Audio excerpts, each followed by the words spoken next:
समाचाराच्या आजच्या भागामध्ये आपलं स्वागत। मुंबई नक्की कोणाची असा प्रश्न जर मी तुम्हाला विचारला तर फक्त महाराष्ट्रातीलच नाही तर जगाच्या पाठीवर असलेला प्रत्येक मराठी प्रेक्षक हेच सांगेल की मुंबई आहे आपल्या महाराष्ट्राची, आपल्या मराठी माणसाची।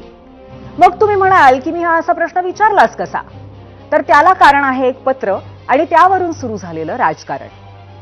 4 दिवसांपूर्वी मनोज जरांगे पाटलांनी मुंबईमध्ये मराठा आंदोलन केलं। त्यासाठी परवानगी आझाद मैदानाची मिळाली। मात्र आंदोलक आझाद मैदानात तर होतेच, पण त्याचबरोबर सीएसएमटी स्थानकामध्ये आणि स्थानकासमोर, गेटवे ऑफ इंडिया समोर, ताज हॉटेल समोर, हायकोर्टाबाहेर, शिवाय दक्षिण मुंबईतील अनेक ऐतिहासिक वास्तूंच्या परिसरामध्ये सगळीकडेच हे आंदोलक दिसले।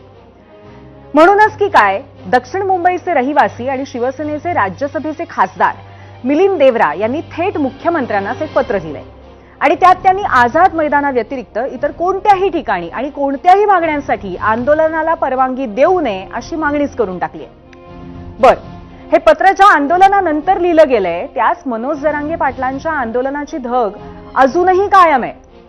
इतकंच नाही तर तिकडे ओबीसींचाही विरोध तितकाच तीव्र होतोय। राष्ट्रीय ओबीसी महासंघानं नागपुरात जरी आपलं साखळी उपोषण थांबवलं असलं तरी राज्यातला संघर्ष आजही सुरूच आहे। खरं तर महाराष्ट्राच्या राजकारणामध्ये आज जे जे घडलंय त्याचं सखोल विश्लेषण आपण आजच्या झिरो आवर मध्ये करणार आहोत। पण त्याआधी आपण सुरुवात करूया आजच्या प्रश्नानं, आणि तो प्रश्न पाहण्यासाठी आपण जाणार आहोत पोल सेंटरला।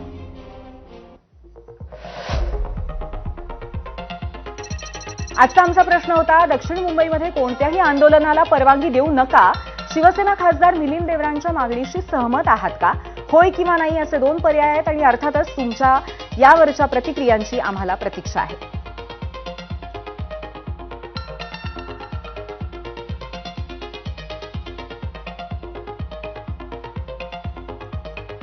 तर या प्रश्नावरच्या तुम्ही दिलेल्या प्रतिक्रिया आपण पाहणार आहोतच, मात्र मिलिंद देवरांनी पत्रामध्ये नेमकं काय लिहिलंय ते पाहण्यासाठी आपण मीडिया सेंटरला जाऊया आणि त्यांच्या पत्रातला मजकूर पाहूया। दक्षिण मुंबईमध्ये आंदोलनांना परवानगी नको असं त्यांनी म्हटलंय। आझाद मैदान आणि दक्षिण मुंबईमध्ये वारंवार होणाऱ्या निदर्शनांवरती मी चिंता व्यक्त करतो असं त्यांनी मत व्यक्त केलेलं आहे। निदर्शनाचा अधिकार लोकशाहीनं दिलाय, तो अत्यावश्यक आहे असंही ते म्हणतायत। पण अशा आंदोलनांमुळे सर्वसामान्यांना त्रास होऊ नये याची काळजी घ्यायला हवी। दक्षिण मुंबई राज्याच्या कारभारासह आर्थिक दृष्टीनंही अत्यंत महत्त्वपूर्ण ठिकाण आहे। इथं शासनाची मुख्यालय, पोलीस मुख्यालय तसंच पश्चिम नौदल कमांड आहे। म्हणूनच दक्षिण मुंबईतील उच्च सुरक्षा, उच्च कार्यक्षम क्षेत्रांमध्ये अशा निदर्शनांवरती बंदी घालावी। अशा निदर्शनांना वेगळं ठिकाण द्यावं असं मी महाराष्ट्र शासनाला आवाहन करतो।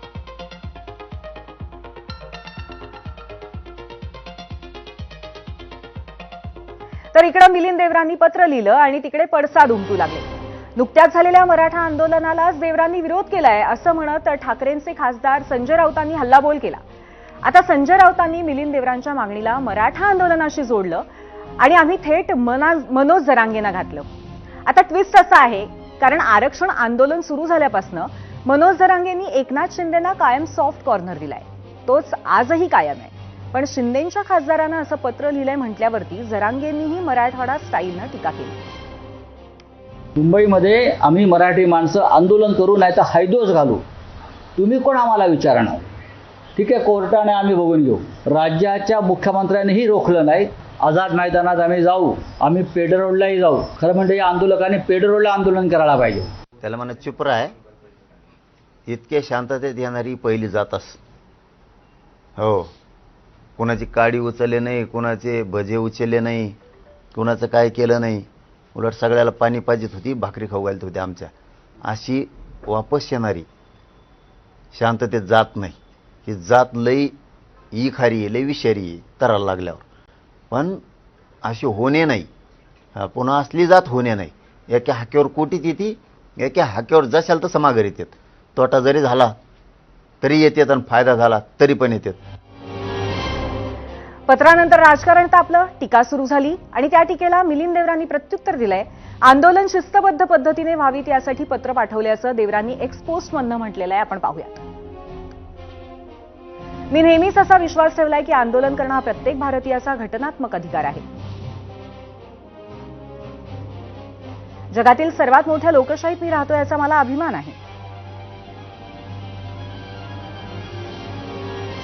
माझे मुख्यमंत्री यांना पाठवलेलं पत्र हे मुंबईत आंदोलनं बंद करण्यासाठी नव्हतं,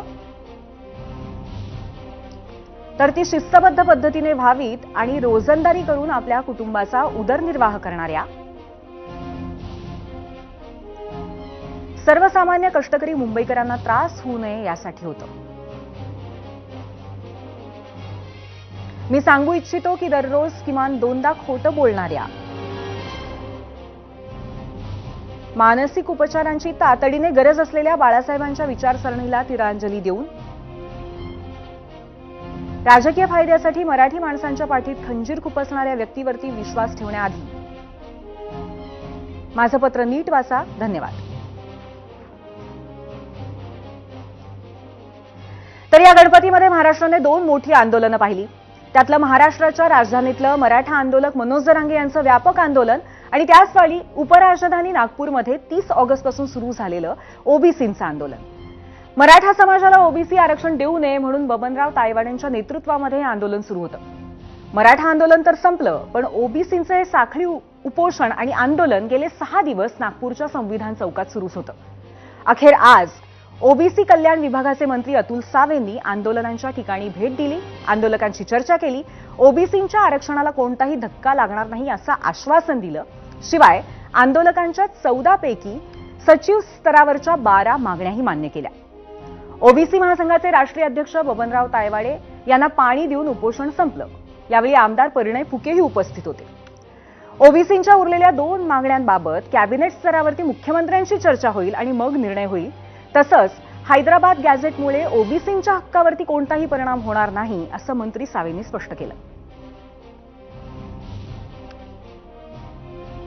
आता निवडणुकीने आपल्या जवळ 18 महामंडळ सगळी तयार केली.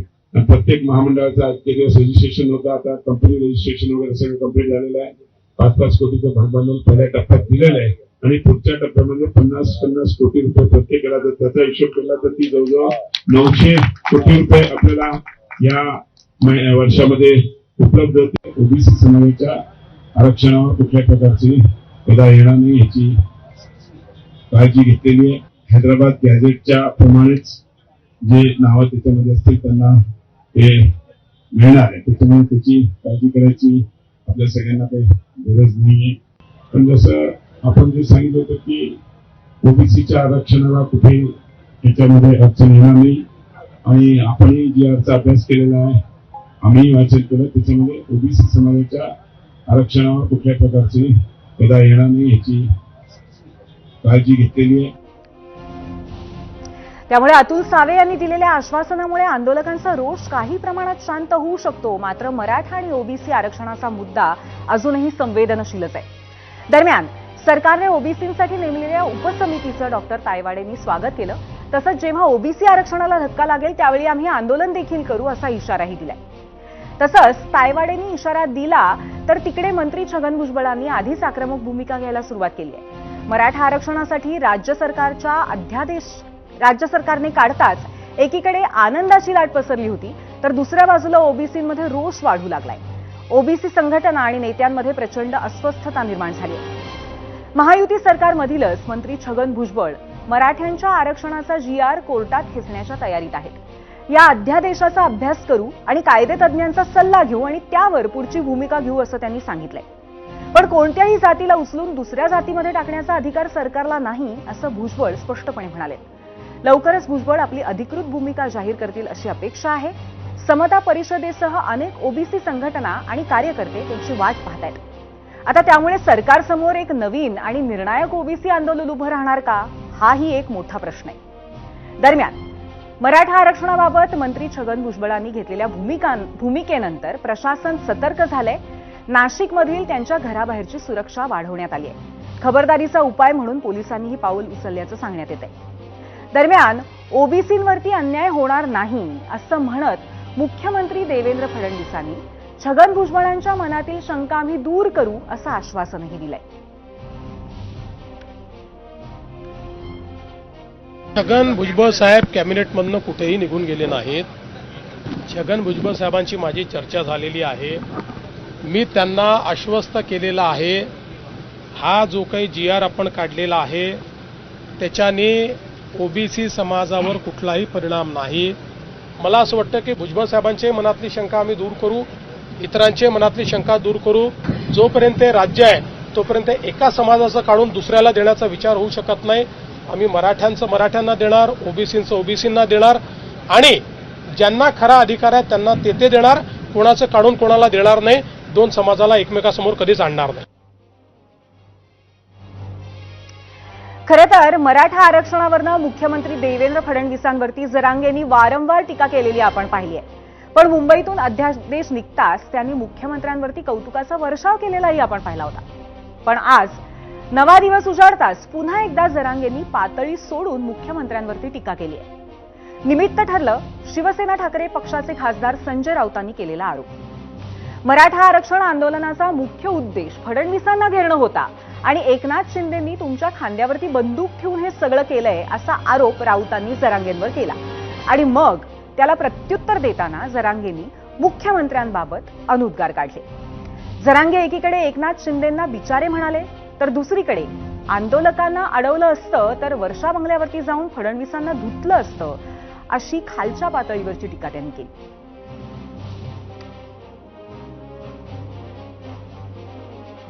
आंदोलनाच्या संदर्भात बोलताना संजय राऊत असं म्हणाले की आंदोलनाचा मुख्य उद्देश आरक्षण नव्हताच, तर फडणवीस यांना घेरणं हा होता. म्हणजे शिंदेनी तुमच्या खांद्यावर बंदूक ठेवून, म्हणजे उपमुख्यमंत्री शिंदेनी तुमच्या खांद्यावर बंदूक ठेवून हे सगळं केलंय, आंदोलन घडवून आणलंय असं त्यांचं म्हणणं आहे. हे ते शिंदे साहेब बिचारा माणूस तसं कधीच करू शकत नाही. आणि राऊत साहेबांनाही माहीत असेल, ते म्हणले असते त्यांचे राजकीय काही टोले असते. कारण काय राऊत साहेब बी चांगले नाहीत असं म्हणत नाही मी, परंतु ते असं खरं असल्याने मी लगेच खरं म्हणलं असतं. आणि आम्हाला आरक्षण नव्हतं पाहिजे.